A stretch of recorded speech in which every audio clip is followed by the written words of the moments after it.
Autoline Daily is brought to you by Bridgestone, passion for excellence. This is Autoline Daily for Tuesday, May 11th, 2010, and now the news. After a disastrous year in which the federal government stepped in to restructure General Motors and Chrysler, looks like the U.S. auto industry is healing quickly.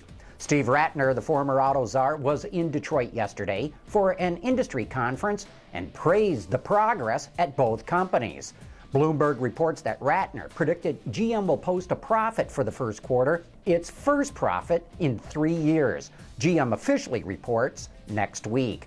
Chrysler reported its first quarter earnings yesterday and turned in an operating profit of $143 million. That's not a lot of money, but represents an improvement of $410 million compared to a year ago.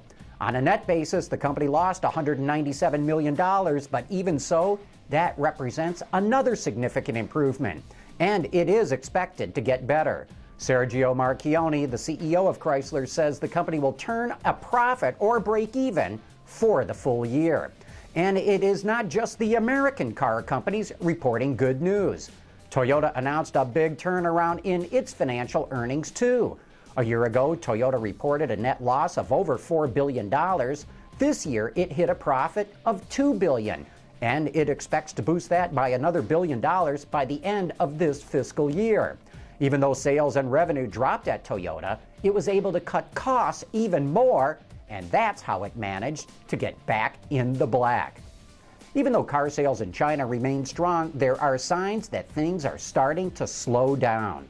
According to the AP, April sales were up 34% compared to a year ago, but they were down 12% compared with March.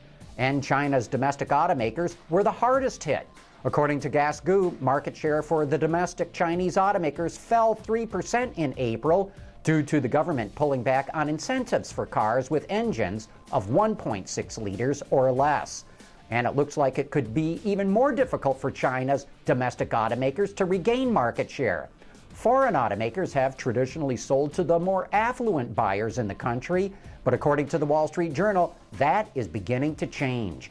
With car sales booming in the country and more people being able to afford cars, foreign automakers are targeting the same people that the domestics have traditionally sold to. The foreigners are coming out with cars in the $7,000 price range, which is where the real volume is in the Chinese market.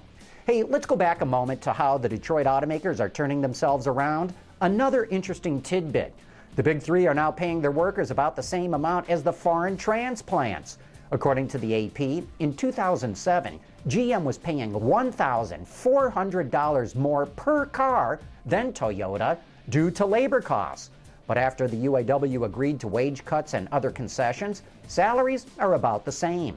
Sean McAlinden from the Center for Automotive Research says wages and benefits now cost GM about $58 an hour, just $2 more than Toyota.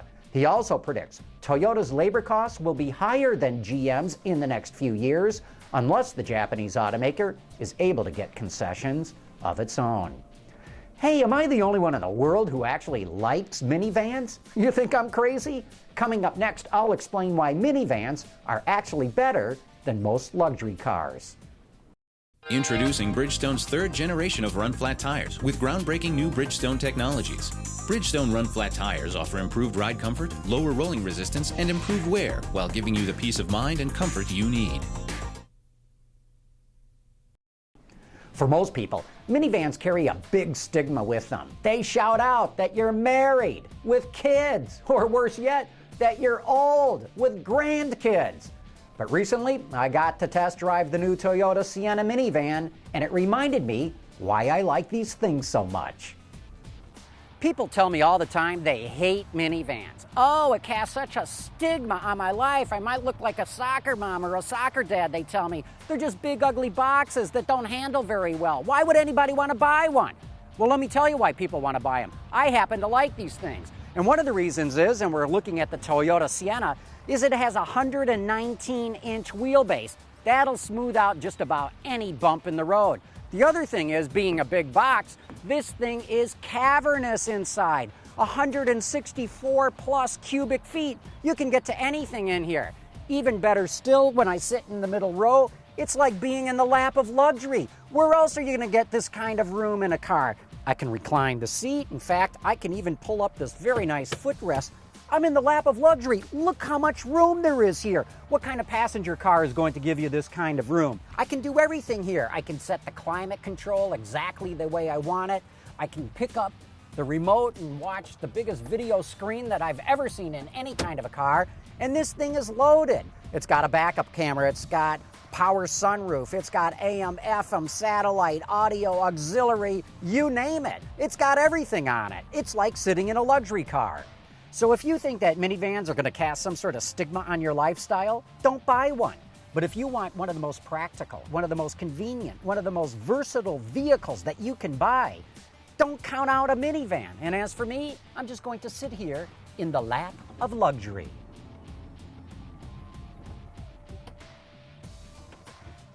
Of course, when I'm not lounging in the lap of luxury, I prefer to scream around in small, nimble sports cars with exceptional power-to-weight ratios. Anyway, that's it for today's top news in the global automotive industry. Thanks for watching. We'll see you tomorrow.